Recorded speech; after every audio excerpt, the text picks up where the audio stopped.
We're ready to talk zero RB. We're ready to draft a Best Ball Mania roster that we hope will take down the entire contest. And I'm joined by Kevin Szafraniec, writer up on RotoViz.com. We are going to draft the team in a moment. We're going to talk throughout the draft some of the zero RB principles, how to build out the zero RB roster. I did put a question in the chat to see if people want to let us know their favorite zero RB target for 2024. But this is Tuesday, the 20th of August, and some sneak peeks, some behind-the-scene conversations. I did do a RotoViz overtime with Sean Siegel yesterday.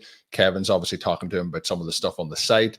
It does seem like the first part of the zero RB countdown may be dropping today.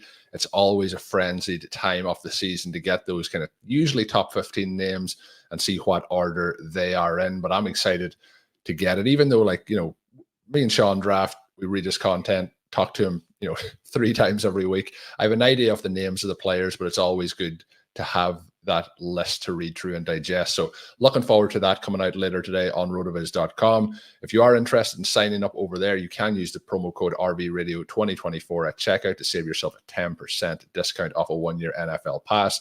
You can get access to all of the tools and content. You can also get access to articles from the likes of Kevin here, who will talk through some of his stuff in a moment. We'll also talk through some of them that he has written about this offseason as we get through the draft as well. And we haven't got to talk since Kevin, our boy Jalen Warren, picked up a little hamstring niggle. I did a show yesterday with Tom Strachan where we drafted an FFPC Superflex team. And in that one, we were talking about buying the dip. And he's a player that I'm still very much interested, if I can, in buying the dip, depending on what price we can get on him. Because week 1 is in question, but you still have the rest of the season. And if you can get that at a discount, I think we'll take that. So Kevin, I haven't introduced you fully yet. I've talked about you writing on the site. The other thing I want to mention at the start is Kevin's criminally under-followed Twitter account, X account, whatever we want to call it. He is the Cat Dad. You can find him at the Cat Dad FF over there. Give him a follow. We're going to have a fun time drafting this team today. How are you doing, Kevin, as we get ready to jump into another draft here? And I know you have a smile on your face because we're going to draft a zero RB roster. Yeah, just like I said, I'm a fan, just like everybody else. I always anticipate the zero RB countdown articles coming out every year. So, I even hopped on the site to see if they were up right before we jumped on here. So, not up yet, but I'm like I said, I'm a fan, just like everybody else, and I'm looking forward to reading that as soon as possible. Yeah, so that should be out hopefully later today. Do not give out to the messengers here if it is potentially Wednesday. I know Sean puts in a lot of work to the list and wants to have it as perfect as possible. So Tuesday, Wednesday, but it sounds like not very long until we'll be getting access to that list over at RotoViz.com. We're going to talk about the zero RB elements, but I think the best thing to do is to kick ourselves into a draft and then to work through it. So we are up there. We are waiting. It looks like it's filled, so we're about to get our draft slot. I talked before we get the 102. I did mention, the 103 maybe being an ideal spot because usually then you get your choice of CeeDee Lamb or Tyreek Hill. But the thing about the 102 is you're guaranteed a choice between those because there is a possibility that it does go CeeDee and Tyreek to kick things off. And then, we don't want to pass on CMC at the 3rd spot. We don't want to do that to move on down. So we will be going zero RB from the front half of the draft. One of the things that, can be nice about doing it in that mid-range where I've consistently, people are probably tired of me saying this now, but if you get that 5 through 7 slot, I think you can get a lot of advantages in the later rounds as well as in that second round, getting that second pick earlier. So I feel when you're at the back end of the first round or the second round after getting that early first pick, you are kind of hoping that some value slides through to you. And that tends to be Chris Olave in my case, but we'll see how it goes here. The question would be, we have, 1 second, the pick's coming before, pick 1 is about to come in here. But do you have a preference between Hill and Lamb? Are you separating, sometimes I'm tie breaking it recently based on, CeeDee Lamb is still holding out. I fully expect him to be there all season long. We don't have to make that decision. CeeDee Lamb. But we'll take Tyreek Hill. But are you having a decision about that, when you're on the clock if both are there? Are you? No, I'm generally going CD. It's usually generally more of a question between like Jamar Chase, Justin Jefferson, and Tyreek Yeah. Hill after that for me. So CD Lamb is pretty much just kind of trumps all the other receivers. Just let's hope that he actually gets in camp pretty soon. So Yeah. And that's interesting because you mentioned the other guy. So you have Lamb as the clear cut, and then as Hill and the other guys close for you. I still do have Hill and Lamb kind of in the same tier, and then it's Jamar Chase, Justin Jefferson, and Amon Ra, and the following group after that.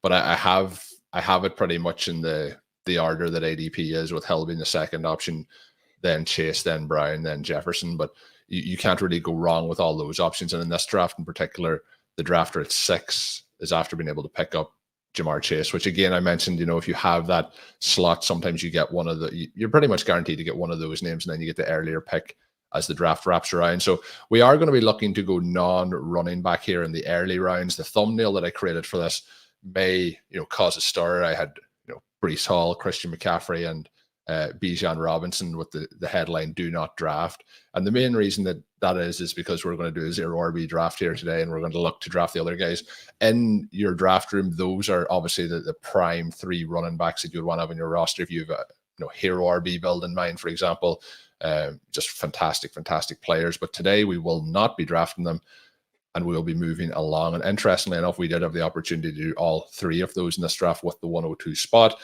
So we're going to look to potentially those elite tight ends, something that myself and Kevin have done on a few of these streams, is draft 2 of those elite tight ends, or 2 of the tight ends, in our opinion, before Brock Bowers.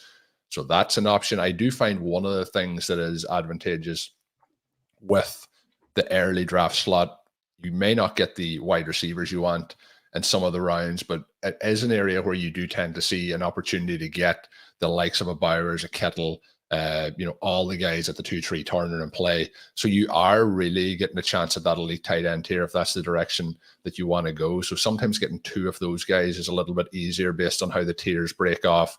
You might miss out on a Zay Flowers, for example, but you can pivot then to one of the elite tight ends. So we'll see how it plays out here. And it has been extremely wide receiver heavy, as you would expect to this particular point. Interesting, over the last couple of days, it has been, a case of, as the ADP has continued to march up that little bit. Jamar Gibbs is now kind of entering the second round. He goes at 201 here, but Marvin Harrison went at the 112. His ADP now in the underdog format up to spot 12 consistently. I haven't drafted a huge amount of Harrison this offseason, and not due to not wanting to draft Harrison. I've been very fortunate with my draft pick luck, I would say. And, as I mentioned, you're drafting at the top 5 spots, which means that he's usually gone before it gets back to you in that second round. Malik Neighbors is somebody I've drafted a lot of. Have you been drafting much Harrison this year? And how high would you be willing to take him? Is it getting to max kind of price at this point? I would find it hard to, get into any conversations taking him over the likes of a Garrett Wilson who's going at 10.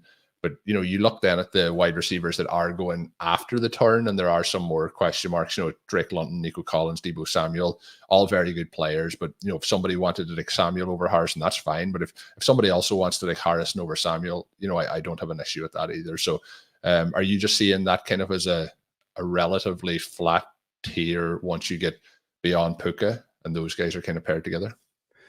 yeah, a lot of the time it's just more about getting all the combinations of different guys. So I have no problem taking Harrison. Usually I like taking him at the beginning of the second more so than, like late first. But at the end of the day, like really the way that I play it is there's a lot of guys I like there, and I try to get the different combinations of all of them. And so I get equal exposure with, the different combinations of whichever guys I can get. So like I say, I have no problem taking him there. And it is, I feel, relatively flat with all those second round receivers. And we are currently back on the clock, and it's like you willed it into existence that Olave is still here, if that's your preference. That would be the direction I'd go. The other player that I would hope to get on the return here would be Neighbors. And I would just ask, do you have a preference between them? Would you rather have Neighbors over Olave, or do you want to go the Olave direction? I think I'd play the ADP and see if we can get. Yeah, that's what I'm hoping. I'm kind of in the same boat, just hoping that he makes it back through. But yeah, as far as early round picks, Neighbors is my number one most. Oh, that was Mike Evans. I saw the M and I got scared, but he is my most highly drafted early round player. So I have no problem continuing to take him over and over and over again. Yeah, and then that is Mike Evans, There and we then go. Barkley did go. So I was going to say my fallback was going to be Devontae Smith, but we get both of them. I think that's a pretty electric start with Hill, Olave, and Neighbors to kick things off. That's pretty fun, I have to say. Yeah, Yeah. I'm And 100% okay going that way. yeah, for a draft that has been so wide receiver heavy, it did present us with a couple of for prime targets there. I do understand that you may get Neighbors a little bit further into the third round, but his ADP is also creeping up quite substantially. So you're in a range here where some of those veteran guys, Cooper Kupp, Mike Evans, Devontae Adams went one pick after we took Neighbors, and then you're looking into DK Metcalf, DJ Moore, Devontae Smith, Stephon Diggs, Tank Dell, Michael Pittman. So it's an area where there's a lot of variety, and depending on your draft style, you can go in a range of directions, but getting those younger players on the roster is something that we want to do. And I'm saying younger, I mean those two guys at the turn. I understand that Tyreek Hill is no longer in the young category, and that is one concern with him over, let's say, CD is the age difference. And you're always afraid that Hill could hit that cliff, somebody with that top end speed, but it didn't look like it was deteriorating last year. Something that you can see with some of these elite wide receivers in recent times as kind of sports medicine and so on has improved, that we're seeing them stay sometimes in those athletic primes a little bit longer with how they're looking after themselves and keeping their bodies in shape. So maybe he fits into that. And the other fear is that it just could collapse. But we are getting a top end wide receiver obviously at that spot of the draft. So when we talked earlier about the Hill versus Lamb, that's just an area obviously that you would have a little bit of a differentiation. And very, very heavy so far, as you would expect in an underdog room, pretty much an avalanche. So to get the two targets that we had when we kicked off the draft, like looking at the names that are available at that turn, getting those two would have been my priority. And to get them in this room, I think is for a team at the 102 is really strong. So we'll see how it keeps pumping on through these next 12 picks or so before it gets back to us. But I do think we're into that range where you can start to look at those elite tight ends on the way back, and depending on how much that cliff is approaching, we may have to continue to look at the wide receiver position as well. But set up pretty well through 3 rounds. Have you any players that you're looking to try and get at that 4 or 5 turn? When I'm talking about those tight ends, is there any that have become more crystallized as the must-have option for you over the last couple of weeks? Of course. I mean, not even the last couple of weeks, but all off season. I mean, I love Trey McBride. Surprise, surprise, being a RotoViz guy. Been taking plenty of Trey McBride. And I mean, Kincaid if he wraps around, but that would be my preference if he swings back through, along with, I mean, Higgins, of course, always. I don't have to talk you into T Higgins, I'm sure. But those are the guys that I would most be looking at. And then, like I said, if McBride ends up getting taken, I wouldn't have any problem going with Kincaid, or even if we wanted to attempt to do like the Lamar Andrews stack right there, if they're both available, that's something that I would consider as well. Yeah, that'll be interesting as well. When you get through this point with no week 14 players on the roster, that becomes a door that could open. We have seen Sam Laporta, Travis Kelce go off the board. Josh Allen, the first quarterback, went at the 401. But yeah, it's an intriguing point of the draft because but the one thing I don't think you get completely blocked out, that there's nothing that you can look to do at this particular point, and that's a nice feeling to have, where if all the wide receivers are gone, it means that we're seeing these tight ends get pushed down. So in the 4th round, we're drafting right where Trey McBride would normally go. The other player that I would be pulling into consideration at that turn, if he is to make it back to us, as Higgins went off the board, would be Xavier Worthy, who I believe is still available. Rashee Rice has gone off the board. Worthy at the moment going as wide receiver 34 in the mid 5th. So he would be somebody who would come into consideration. So I would probably be, out of all those options, willing to punt the quarterback position and try and Worthy did go. So yep, he just yeah. His ADP is going to continue to grow or go up. I'm quite sure of that. And this is a room where wide receiver has got hammered. So we have the opportunity to lean into the wide receivers or to move away from it. And we are on the clock now. I think that we have two ways to play it. You can take Lamar and hope that Andrews gets back is probably the way. The problem there is but the advantage, if you take Lamar here and Andrews goes, you would get McBride. The part I find hard is to draft Andrews over McBride, but it would fit this build. Which way do you want to play it? Let's push it. I think we should go Lamar. I know you said you haven't really done very many elite QBs, so even though it's, I mean, in a vacuum, obviously McBride's a better pick than Andrews, but putting that stack together could be huge, as the season goes along. So, and I'm also willing to balance it out. I'm aggressive on McBride. Have him and Laporta above all else, but at the same time, you have to be humble and know that if he goes down in week 2, your season's over if you continue to hammer him at the rates we are. So I do. I'm sorry, we had Mostert go at the 412. Are you okay? Have you? Oh yeah. I was just in shock. No, I thought that you might have, it might have been impacting health just with the way that there was such a surprise that was astonishing. So I think it makes sense here to go with the Mark Andrews play.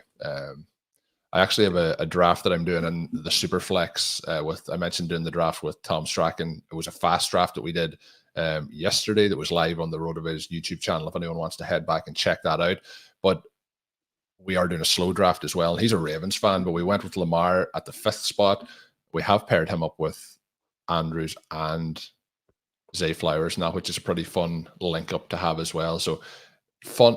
You can never have, a tough time picking Lamar Jackson. And I do think that the time to do it is when that tier gets wiped out. So if we look at what did happen over the course of those last couple of picks, we're down now to George Pickens, Christian Kirk, Keenan Allen, Jaden Reed, Chris Godwin, and the players that are there in McBride, Kincaid, Andrews, and Pitts are all very interesting for me over those particular names. So the key part to this draft now is when it comes back around at the 6-7, do we get access to another 2 wide receivers, for example, to get ourselves up to 5 receivers through 7? Because that is something that I would really want to do. I have to say, similar to what we did with the Xavier Worthy or with the Lamar Jackson selection and trying to play that out, the Worthy drafter did craft that pretty well. They could have went with Mahomes and seen if they got backed through. They made a guess, obviously, that you have Rashee Rice drafted at the 403. Worthy's ADP would be kind of where they were making the next pick. So we would have took that Worthy pick on them. They pick Worthy and they let Mahomes then come back through because people in the majority of rooms, but you will obviously get sniped on those stacks sometimes. He gets both of those to pair together. So he is a Worthy Mahomes pick to start off their particular Kansas City Chiefs stack. So let's see how it plays out towards us here. We have seen though, in those 2 rounds, Laporta, Kelsey, Andrews, McBride, and Kincaid go off the board within kind of 13 picks. So obviously, if you want to get those elite tight ends, that is the range you have to do it. I'm sure we'll see Kyle Pitts go off the board in the next couple of selections. We're down now at wide receiver as far as Keenan Allen, Jaden Reed, but they are going right at ADP. Keenan Allen goes at the 512, normally going at the 510. Reed goes at the 511, normally going at the 511. So we're in that particular range off the draft. The players that may get back to us would be the likes of a Christian Watson, but JSN, where I'm very hoping that he's in play. Jameson Williams could be in play. Roma Dunze. It feels like, the perfect turn would be Christian Watson, JSN, if that was to work out for us. Have you any other targets there that you're looking to get? That's what makes that pick, when you get, when I talk about not doing a lot of elite quarterbacks, the reason is you are having to bypass, some of those wide receiver options and even Keenan Allen or Jaden Reed at that particular point of the draft. Like if we had a situation where Worthy had made it to us, I think that we would have had to go Worthy and probably McBride would be our selection choice there. So it's difficult to do that, but it also is fantastic to have one of those elite guys, because then when you get into the 0 RB range, the kind of balance there is sometimes if you have passed on quarterback through that point of the draft, you need to then go and get your running backs, but you also need to get your quarterbacks. So it might be a case that when you're into, round 10, round 11, you're having to make decisions between which running back versus which quarterback that you want to have on the roster. So trying to get that balance. Adunze did go, so he's not going to get to us. George Kittle has just gone. He didn't make it, obviously, to us. Usually goes in the mid-6, so right at ADP. Deontay Johnson goes. We are 4 picks away. Hit me with your preference here and tell me why it's JSN. Because he's my number one most owned wide receiver. It's a pretty easy statement Explanation. Yeah. But I would say I'm with you as far as Watson and JSN would be my top 2 priorities, and I'm okay taking Brian Thomas, even Ladd, even though he's not playing in 3 receiver sets or 2 receiver sets. He's only coming on the field for 3 receiver sets so far, or at least projected to. So that's kind of put a little bit of a damper on me drafting him. I was kind of really far behind on him throughout the early part of the season, so I've been trying to kind of make up my exposure on him. But he's not somebody that I feel like is a must draft, but he's somebody I do want to have exposure to. So yeah, ability. I think even though the ADP would be to go for Watson, I think we get JSN and see what comes back. Yeah, I'm open to the other names around. I'm a Packers fan, really hoping that Watson has got these hamstrings worked out. But if he has, the upside at this point of the draft is a lot. The other player that goes down in this range that I think is way undervalued is Jordan Addison. But again, he's somebody who, when you're looking at ADP, goes in the mid-8th. There's always a chance that he could sneak back around to us. So that's why I would be okay to do the pass there. Watson and Thomas did go. Do you want to go? Well, I'll go either Jameson or Ladd. They both have the same bye week. Have you a preference, or do you want any temptation to pitch in a Chris Godwin, for example? No. I have 0 shares of Chris Godwin, I think, but I would be willing to take him if that's something that you want to do. No, I would probably go Jameson Williams. Do you want McConkey? No, I think we're good with. I love the spike week potential of Jameson Williams. It looks like we have some pretty consistent producers at the top of our wide receiver room. So having somebody that can just blow up a week on his own is nice. It's kind of a nice luxury for us to take here. Yeah, and that for me is a point where you have to go ahead and take a wide receiver. Like if we look at the options available, if you can go back to the queue for a second, it's the full queue. Okay. And like CJ Stroud would be interesting if you have some of those, and you had passed on Lamar Jackson, but it's Kamara, James Conner, Najee Harris, Chris Godwin, Keon Coleman, Ladd McConkey, Evan Ingram, Aaron Jones, Ramondre Stevenson, Jake Ferguson, Curtis Samuel, Zamir White, Joe Burrow, and then you get to Jordan Addison. And I feel like you can see like in visual sensation there that is where the wide receiver cliff for me is. There's only a couple of players beyond that cliff that I kind of want to focus and have it on the roster. But now that we have 5 wide receivers through 7, that's something that Michael Dubner has talked a lot about in terms of his research for these 0 RB builds. We have 1 quarterback, 5 wide receivers, and then our elite tight end as well. This is the area where when it's sneaking back around, you are looking to see if, the likes of a Brock Bowers makes it back to us. He would be somebody who would be in the conversation here for our next tight end. As I mentioned, Jordan Addison would be kind of a dream pick. But then we're getting into the 0 RB range in terms of some of our favorite running backs. And some of those guys who I'd be willing to make a detour for have already gone off the board. We're looking at Kenneth Walker, somebody I really like this year, James Conner. Even an Aaron Jones, I think, is somewhat interesting. But really it would be Walker and Conner that I would move for before we get down to that area where it's, Stevenson, Chase Brown, Jalen Warren, those kind of guys. So we'll see if Jalen Warren would slide. He's currently going at the 8th round range, the start of the 8th round. Maybe we get him to sneak back through here to us in this particular one with his injury, but that may not be the case. I'm very comfortable with how it's playing out, but these next couple of rounds will really tell as to how the overall build is going to look. But I'm pretty excited to have those 5 through 7. How are you feeling? And the Jameson Williams pick versus McConkey, is that just depends on how you're feeling in that draft as to which one you go for, kind of thing? Yeah, and I do put a good amount into like floor plays versus somebody like McConkey. If we needed steady production, he's somebody that I feel like would provide steadier production. Versus we had a lot of steady guys already on the roster, so taking the big swing on Williams is something that I like to do. So I do like to look at the profiles of the players that I have in my roster when taking the big swings on the big like spike week players. Yeah, when you're putting all those guys together, it is that jigsaw piece as to how it fills out. If you had maybe some more questionable players above that, maybe you do need something that's a little bit more consistent. I tend to draft to swing for the fences in Yeah. most cases and try and get the highest outcome that we can possible.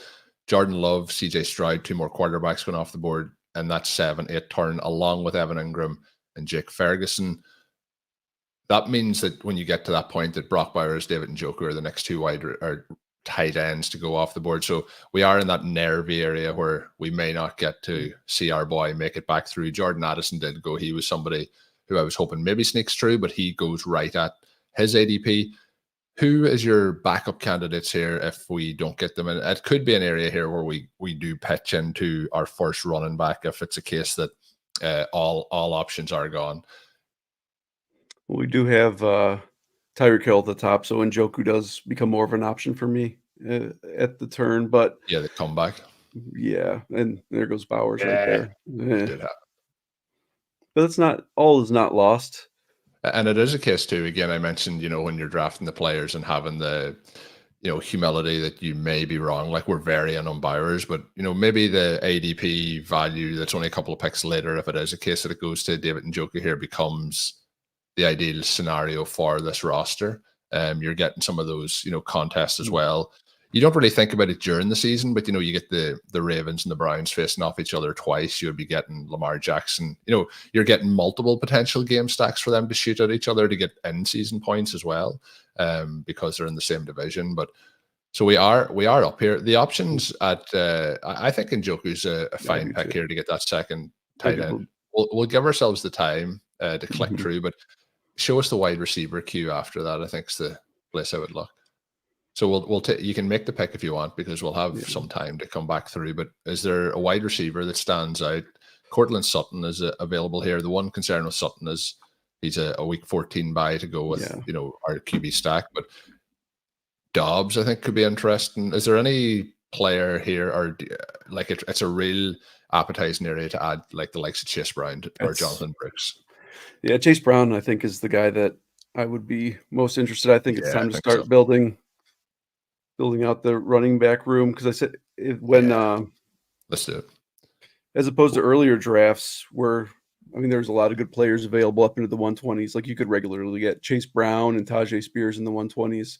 Now it thins out the running back, like the first tier of, I guess, or maybe you want to call it second tier of running backs in the 0 RB range. It thins out a lot quicker now than it did earlier in draft season. So I've kind of made it a point to be intentional about grabbing these guys a little bit earlier. Brooks, Robinson, I've been drafting a good amount of, even though I know he's a pretty polarizing player, Robinson, right now, but he's still somebody that I like as far as, Cliff Kingsbury doesn't get a lot of love, but he did do some pretty good things with James Conner in his first year in Arizona, pretty much resuscitated his career. So I think that Robinson could do something similar this year. Yeah, and I do think that we can always say we waited to the 9th round on this team, so it is definitely a 0 RB roster. But we have 2 elite tight ends, we have an elite quarterback, we have the 5 wide receivers, and then we have added Chase Brown, which is a first running back. I think is a very nice one to pitch in. As the draft moves along here, we'll have to start looking at potential combinations. But at the moment, it is a best player available kind of approach to kind of supercharge this roster and try and backfill it. Something that I like when I get a Chase Brown roster, and we'll see how his ADP gets affected in this. That is Bo Nix is somebody who I really like having. But the tricky part with a Lamar Jackson roster is Bo Nix is week 14. So that's why, when I'm doing these drafts, I always highlight on a week 14 as being a potential issue later in the draft with some of the wide receiver candidates that I like to add from the Broncos or the Patriots. And it kind of limits you on some of the later round options. So we'll see as we move back through these rounds. I don't know about you. I feel like Geno Smith might be a smart, pick here as the second quarterback, just in terms of looking at planning out the quarterback room and the overall roster construction. Is there quarterbacks that you're eyeing at this particular point? I usually just wait to see who falls, especially with having the elite guy. If the narrative plays out the way that we win a bunch of money off this team, it's with Lamar Jackson really, really taking over and doing what he did or what he does, and staying healthy all year. So I pretty much just look to see who's falling, and then obviously any sort of stacking or correlation play, is ideal. But it's pretty much just a wait and see game. There's enough good guys towards in the middle to late that I like. I don't have any problem taking like Aaron Rodgers on a team like this, or just kind of some of the more boring guys, just because more or less I definitely try to keep it as a 2 QB build. And if there's somebody of value that falls in the window, like Tua would be awesome if he falls, Yeah. a good amount, or really, or even Goff, like one of those guys I think would be like the perfect second quarterback for this team. But it's pretty much, I'm not going to reach for any of them, Yes. especially after putting a bunch of draft capital into a quarterback early. Yeah, it's wide open, and you mentioned there's some of the options that we will have as it moves on through. So it's quite flexible, and those stacks can kind of start to even build out very quickly at a reasonable cost in terms of depending on which direction we go at quarterback. So lots of ways that we can look to play it here. We are in this area you mentioned Tua and Goff, but are you looking to get them, on a fall down that it really pushes them back through? The player that I've been drafting the most in this range when we're looking at running backs has been Nick Chubb. Mm-hmm. And I know that you're a Cleveland Browns fan. You've mentioned this a few times. Has there been anything that's made you more open to Chubb? I know I feel like I'm kind of forcing that on you in some of these drafts. Well, like I said, not even forcing, but after talking with you, I take it more to heart and kind of been looking at it. So I have been drafting him a lot lately, especially in like the super flex drafts, the Yeah. Pomeranian, but super flex. I've been taking him a lot. He seems to be a good value in those drafts. But this is kind of what I was talking about as far as the running back picks in the 120s are kind of sad now. So I'm open to whatever you think we should be doing right now. I will defer to your judgment. And Nick Chubb would be a perfectly I'm fine good pick to for me. pass on the wide receivers here and to go with Chubb. The one thing we just have to be aware of is like you do get into the injury risk. The other player Mhm. that I really like here is Jerry Jeudy. So if you want to go with Jeudy first and see if Chubb gets back, I'm okay with that as well. He's one of the wide receivers that I'm willing to take in this kind of area. Yeah, and I think that it's a good bring back on Tyreek. So We get straight back. That was quick. That was I know, yeah. a wrap. So I think we go with Chubb, and that Chubb. yeah. The part now we kind of wait and see is like, let's pull up the draft board. Anyone can obviously take Tua, but we're looking at the Waddle drafter. What's he set up like with QB so far? And if he's got two, he's got Burrow and Daniel. So it obviously people could go unstacked, but it's kind of a situation where that would be the main place you think it could go. The ideal part here would be one of those quarterbacks fall back through to us, and you would have a really well built out game stack then with the Browns. And that's a game that people are looking to avoid. I think that's part of the reason that Tua's ADP is lower and that he doesn't get selected as much. He falls sometimes in drafts. I think that the reason for that is concern around the week 17 elements potentially with weather and so on. So we have seen in times in the past, sometimes those weather games lead to bizarre high scoring situations. So we'll see how it works out and who it gets back. So we now have one injured running back coming back from a severe knee injury where people thought that his career might be completely over, and then we have Chase Brown who's trying to force his way into the starting job along with Zach Moss. So we're really I think we're set at running back at this point. We're good. Let it ride. But I do really like the values that are starting to come up at the end in the later rounds of drafts. I think there's a lot of profiles, especially digging deeper into the rookies like I have been lately. There's a lot of, rookie guys. And I think, once Sean's piece comes out on the 0 RB countdown, there's going to be a little more highlights on some of those back end guys that'll get people more excited about them. But right now, I think there's some good values to be had back there. Yeah. And I think that see, when we get to a point where we're in we're in round 10 and there is a Jerry Jeudy. Now, if we look at the names that have gone there, the only players that I'm really drafting are him and Jalen Polk. Dontavian Wicks went at the start of that round, which is obviously like 11 picks ahead or 10 picks ahead of us. He would be of interest to me, but you're in an area here where I want to have the wide receivers drafted. The other wide receivers then that I mentioned earlier, you're getting into like Wendell Robinson, Marvin Mims, Troy Franklin. like there's a narrow path down here to the guys getting the ones that they actually want. So that's why when we have the chance to get Jerry Jeudy or Jameson Williams at the points that we did, like I'm not passing on those picks, even if it's a case that you have only one running back or you have two running backs at this point. Like I'm not even thinking about like, should we get that second running back? And I'm very happy with what we were able to do there. I was shocked at the speed that drafter on the turn was able to. He obviously was waiting on Brandon Cooks and Gus Edwards to get them onto the roster, because that flashed by. I didn't even have time to get nervous to see if Chubb would go off the board. So we are coming back in 12. Goff has gone. We are, looking again. The Waddle drafters coming up on 2 picks. It would be quite sensational here to get him to sneak back through. Everyone has had a quarter. He went. He did go. I was going to say everyone had a quarterback to that point to see if we would have snuck him through, but that means again that I'm just willing to push it even further down the road here. So you get into a situation now where there's more running back options that we really like in this range, and hopefully 2 of them might sneak down to us here. ADP though is Ty Chandler, Herbert, Cousins, Dotson, Tyler Algier, Cole Kmet, J.K. Dobbins, and then Jalen Wright. Tyler Algier did go. I was going to say he would have been my priority here. We're into J.K. Dobbins or Jalen Wright, though, who I think are both very, very interesting as well. But you do start to whittle down the list at the turn here. A lot of quarterbacks available here. I would expect with how the draft is set up that QBs will start to fall now. And I'm willing to see as it plays out. Wright also goes off the board.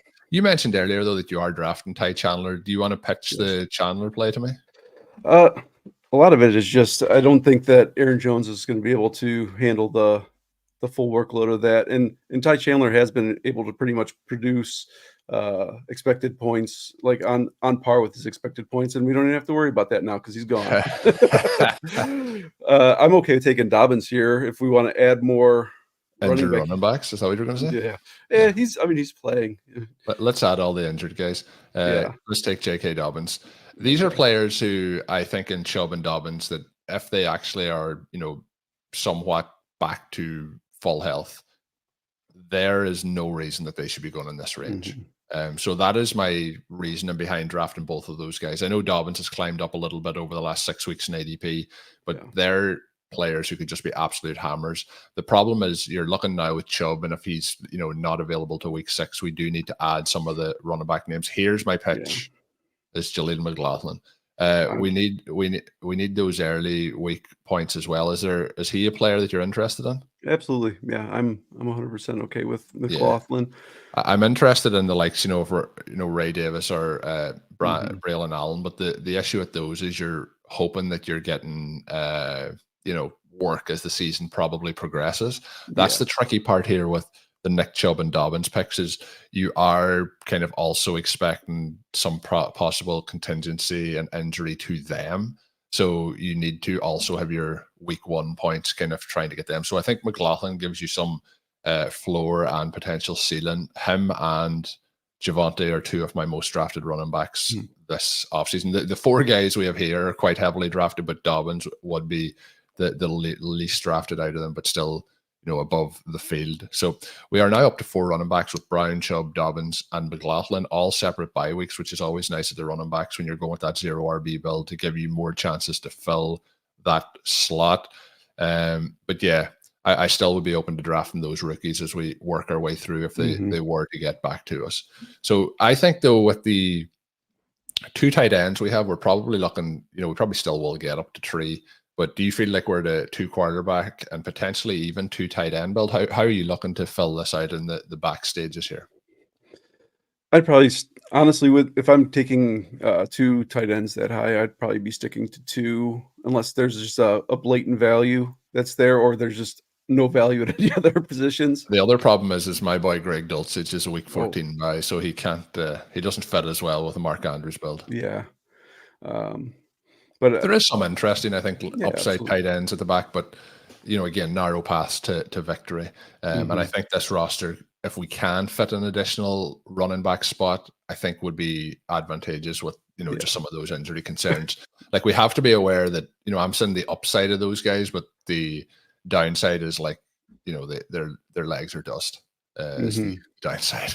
And just in general, a lot of my zero RB builds, I've been getting up to 7 running backs, which isn't super normal for me in past seasons. Usually, like my ideal build has generally been a 2-6-8-2 build, but this year, a lot of the guys at the back end, I think have a lot of upside, and especially kind of Ray Davis just went. Yeah. But I think, he's already number 2 on the Bills depth chart, and James Cook. At least when he came in, he was only 190 pounds. So that there's always going to be some sort of complimentary back up there in Buffalo. And even though, Ray Davis is, I'm pretty sure he's already older than James Cook. He's still somebody that I like a lot this year. At least, even in Dynasty, he might have like a 1 or 2 year window where he may be able to produce. So, but I think, hammering, Tolbert. Yeah. I was just looking here. I have the ADP pulled up because this is the fun thing about drafting, a co-draft while you're in a live stream. When you're at this view of the board, I don't see the players that are available, but Tolbert's somebody that I've been drafting. He's usually going in the mid 15th. So, right and a half ahead. But, if you're in a situation where you do need to get those wide receivers, I mentioned there's a limited amount of them that you want to get on your roster. The other part of that is, the next drafter took McMillan, who goes back to back with Tolbert, so they're just a round ahead. But get your guys at this point if you need to get them on the roster. But the advantage of people reaching up and trying to get their guys at this point, that is also allowing some of the guys at ADP potentially to sneak their way back through to us, and that does not matter anymore because Braylon Allen just got drafted. And it kind of on that similar point, I do believe.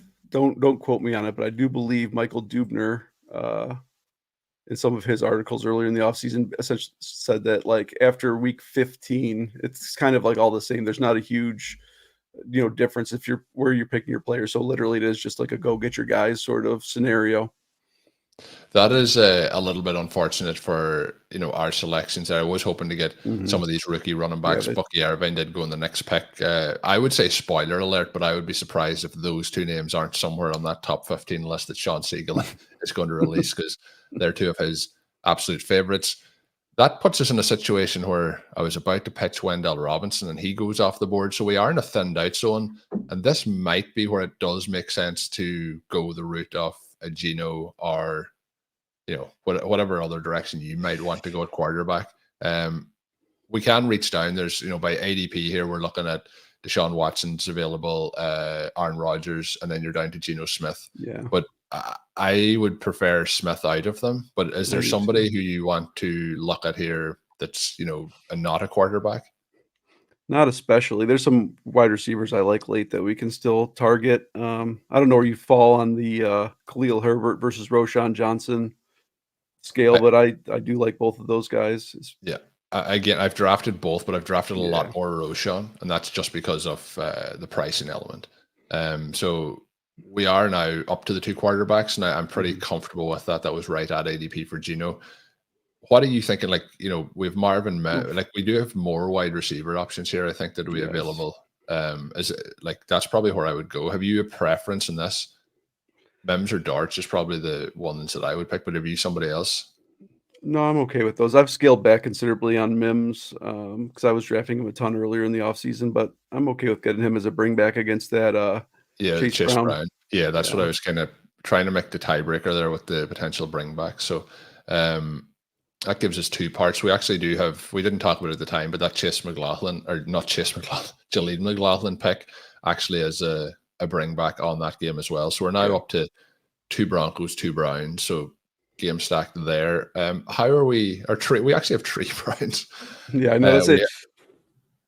We have Chubb, Judy, and Njoku. So we're loading up.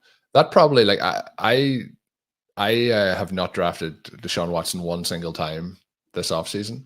And I think that makes it 2 off seasons in a row where I probably haven't drafted him one single time. But I'm guessing that at that point, if there was ever a time that I should have drafted him, 15 picks after ADP, probably was that time. But I still kind of prefer the direction we went. Yeah. What's your outlook on Watson moving forward here? That's the same. It's pretty gross. I think I have selected him, but I'm less than 1% when I go through my exposures on Underdog. So that kind of tells you where I'm at. Of course, just living in Cleveland, the local people are trying to hype him up, but it's just, I mean, for multiple reasons, not just his play on the field, even though that's, I mean, shouldn't necessarily come into us wanting to make money, but I just have a hard time rooting for the guy whatsoever. So it's hard being a Browns fan and having Deshaun Watson as your quarterback. But Yeah, like I it's say, got it to be takes tricky. it takes me drafting with a Packers fan to get more than one Brown on my roster. So I appreciate that, Colm. This will be That's the okay. team that I want to cheer for. Yeah. So we get Mims on the roster. I think he's always a fun pick, and we took him at the start of the 15th. He usually goes at the end of the 15th. You mentioned the Khalil Herbert pick. Do like Herbert as well. He did go in that wraparound spot. We took Gino, Herbert went, Will Levis went, then we took Marvin Mims. But I have been just based on price solely drafting a lot of Roshan. And Roshan, for example, when we look at ADP, is probably going to be there in the 18th round potentially. So both of those are interesting names, but it's kind of, the cheaper option with, I think, similar ranges of outcomes in that kind of backfield. So yeah, that's my main reason there. It's not anything against Herbert. He also is going where Braylon Allen and Bucky Irving are currently going. He's going where Tolbert and Mims are going. So sometimes it's just a roster construction decision, or having those running backs slightly in a different order. We are getting killed here on the rookie running backs, because Tracy was somebody I was really hoping to factor in here potentially. And he also has gone. So the running backs have disappeared a little bit, but there's still a couple of names here that I'm intrigued by. But we may have to go ahead and get the guys we want at this turn, rather than risking them coming back in that 20th round, for example. So the last three picks have been Jordan Mason, Tyrone Tracy, and Kamami Vidal. Other players that would go in this range: Damian Pierce, Justice Hill, Audric Estime, Tank Bigsby, Elijah Mitchell, Kendry Miller, who I believe is still a person, and then Will Shipley and Roshan Johnson. Kendry Miller, one of my other most drafted running backs from the early point of the season. Yeah. But I did do that show with Tom Strachan yesterday talking about buying the dip. He's still a player that, like, if I'm in the 18th round and I can get him, I'm definitely adding him to my roster. But Justin Fields, he was somebody I was going to mention. He does go there. I'm surprised that he is still going just as late as he is. I think it's just people are afraid of the case that he may not get the job. Bo Nix, though, like if we that's the trouble with the Lamar Jackson team. If we didn't have Lamar at that point, like Bo Nix would be a prime pick here, I think, to add to the team. And I think you can stack those Broncos so easy. But the pick that I think that we want here at this point is probably going to be Will Shipley. The one that I would mention, though, again, it's week 14, so it could make it challenging, but we only have Jaleel McLaughlin with week 14 at the running back position. Pierce, I don't expect him to be working his way into a meaningful share of the role, but he would be a Texans potential bring back on the Baltimore stack, who could fit in as well. If we wanted to, get two running backs here, we could potentially go with Pierce, who's highest by ADP, and then take Shipley on the way back, because I'm pretty confident Shipley's going to make it through the turn. What do you think? I mean, I've been going back and forth on Pierce because it's one of those opportunity plays, but he has not been looking very good. And okay, let's take Shipley, and if he comes back, we'll talk about it again. Yeah. I would much rather go that direction, but it's one of those things that, like, the cost in this draft and fitting into the roster, sometimes those things all slide in together. Who's your want here at the next pick? You still want to hit running back, or is there any other directions at tight end or QB of interest? I think we're good to keep moving. Yeah. I mean, I wouldn't be 100% opposed to adding Estime. The only issue with Estime is, well, we didn't take the week 14 in Pierce, so you could take the week 14 in Estime if you want to do that. As long as you... We have Estime, or we already have. We need to make a pick. Or no, we're not on the clock. Now we're good. We have Jaleel. Do you want to add Estime to a Jaleel McLaughlin roster? I would probably go Roshan or Kendry over him. Do you just only if you're at the controls? The other player that I would go for is Miles Sanders, but I'm hoping he comes back to us in the last round. My preference would probably be Roshan of the two, but okay. I noticed you said two, so that means that Kendry Miller is not in existence for you anymore. I'm so overexposed to him right now that I've been trying to dial it back considerably. So from early on, I mean, he was an auto click in like the 140s for me. And I mean, I don't know. I really think Dennis Allen's going to be out of a job very early, and I think that whole roster is going to kind of get blown up. So I'm hoping that that leads to the young guys getting a lot of opportunities, so the team can see what they have. Like that's my narrative that I'm playing for the Saints this year, is that they're going to get blown What up, about our and all boy the young Chris guys, Olave? and he's going to have a 35% target share. So we're good. Yeah. Yeah, Olave, one of my most drafted players. Derek Carr, one of my lower ended drafted QBs. Have been drafting him in situations where I'm very stuck, but yeah.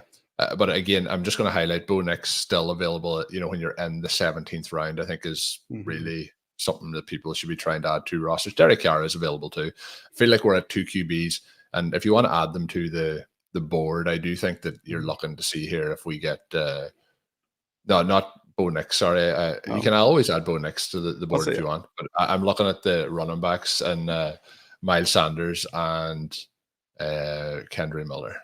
They're the two guys that I'm thinking if they get back would be interesting. What other names would you think would be that final, not Mr. Irrelevant, but the second last piece of this whole draft? Any other names, either running back or non-running back, that you want to add in? See, if we wanted to get wild and add Bo Nix, I mean, he's such a value right now, and he's been a value all offseason. And even with Sean Payton says he hasn't decided on their starting quarterback, but that's just ridiculous. If you've watched Bo Nix play, that's fake news. Yeah, definitely fake news. So I mean, would 3 quarterbacks really be the ideal way to play to fill out this roster? Maybe not, but I mean, I wouldn't be unhappy about getting. But you'd also be getting his potential ability to rush, but you would be getting Julian McLaughlin potential passing touchdowns, and then you would also have Marvin Mims. Like it would, and that's kind of what I mentioned. Like I think he goes before it gets back to us, but it's so easy to build that stack out. And I think it's like the best lit stack that you can possibly do. I mentioned Greg Dulcich earlier. He's somebody that can be added, and I believe he is already gone, though, I would imagine, at this particular point of the draft, or it could be wrong. He's gone. Yeah. He's creeping up in price all the time here. Where did he go off the board in this draft?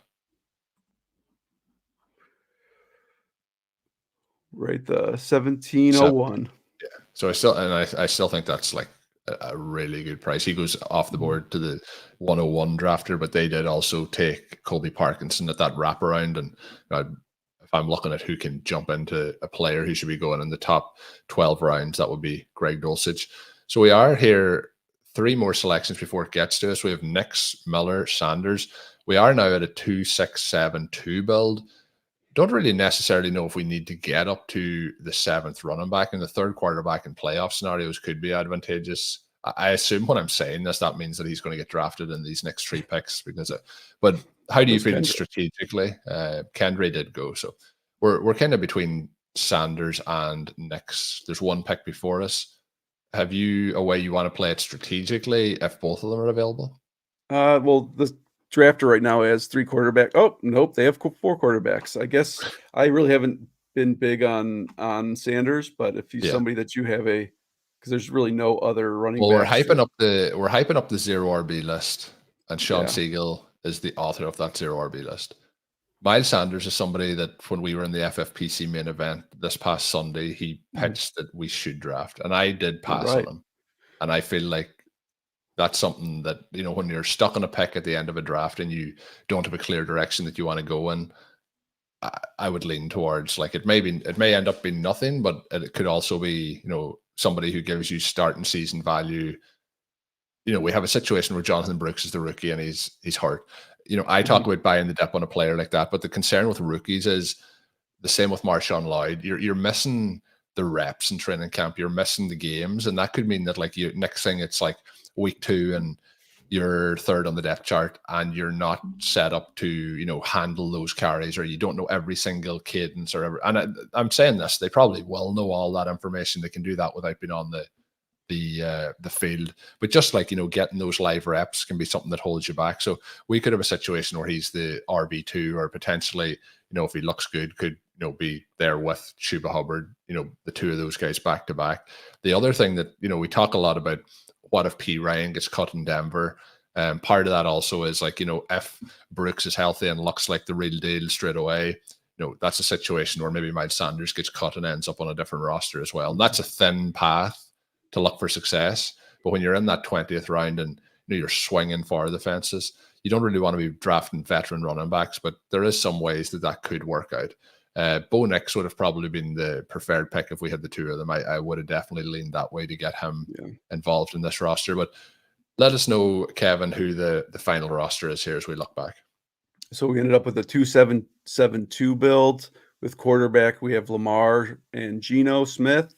Running backs, we have Chase Brown, Nick Chubb, J.K. Dobbins, Jaleel McLaughlin, Will Shipley, Roshan Johnson, and Miles Sanders.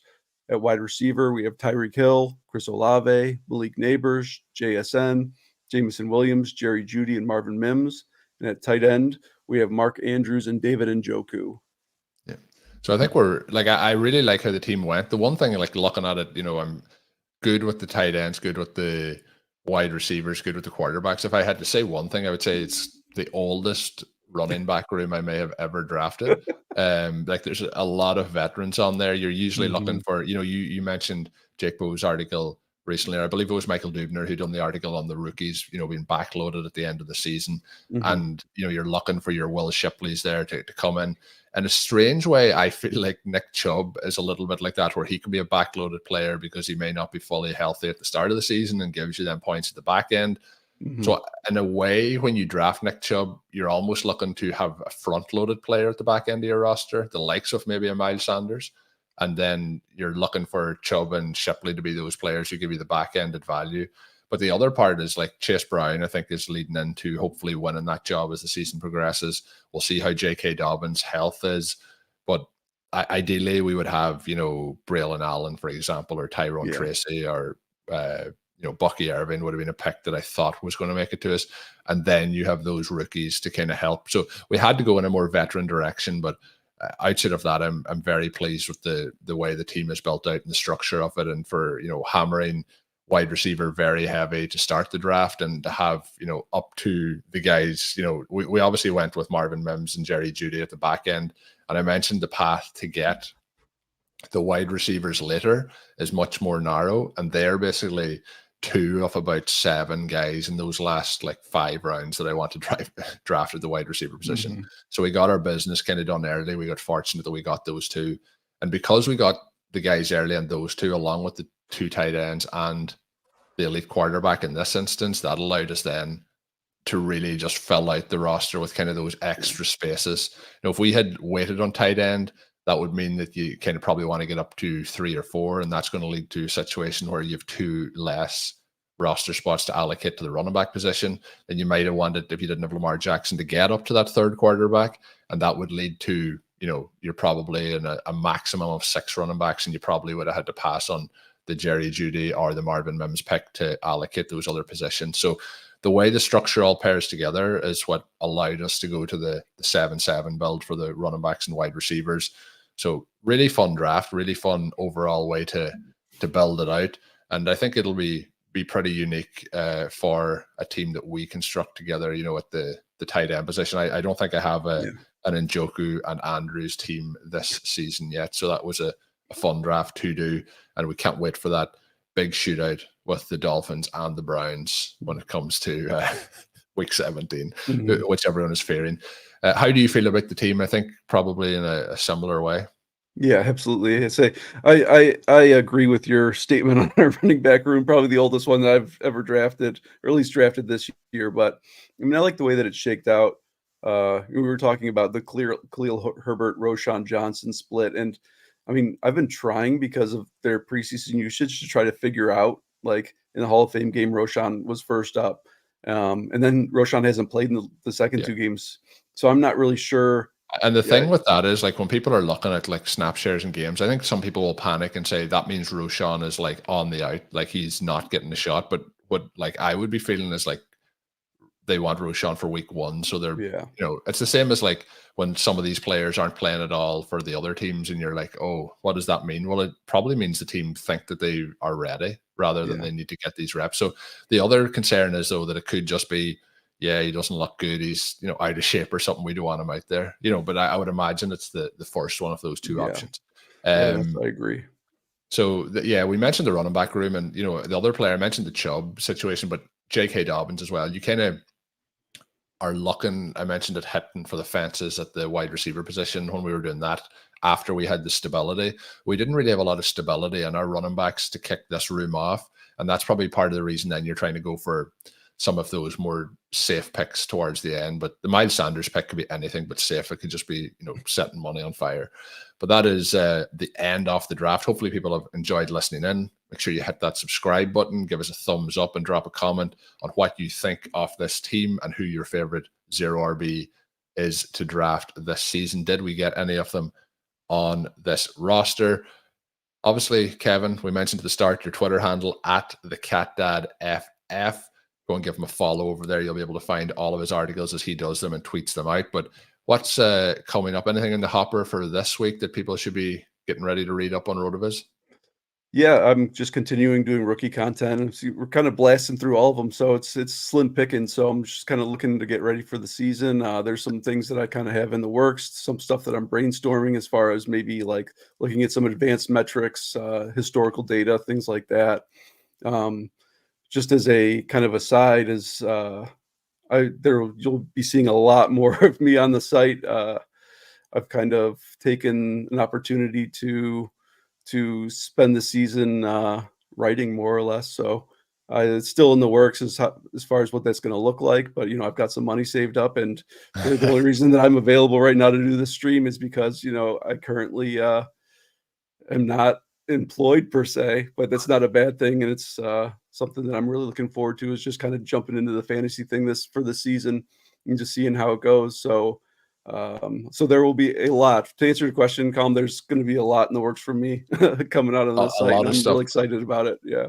A lot of stuff coming up. The other part that Kevin didn't say there is he has already realized that with some of the drafts that me and him have done that we're going to win BBM. So he's already planning ahead for that as well. So we will see if that comes to fruition. But Kevin mentioned some of the stuff he is up on the site already, as well as there'll be more stuff coming.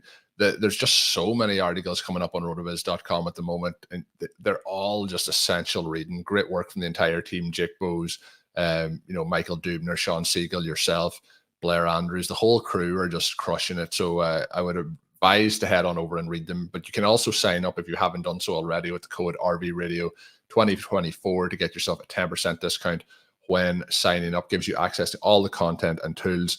We hyped it at the start, but Sean Siegel's 0RB list is, I would say, freshly prepared and ready to read. It's going to be time to refresh your web browser once this show is over to see if it's available, but hopefully it will be up today. But that is going to do it for this edition of the RotoViz Best Ball Show. My name is Colm Kelly. You can follow me on Twitter at @OverToMarlin. You can follow Kevin on Twitter at @TheCatDadFF. And until we are back, have a good one.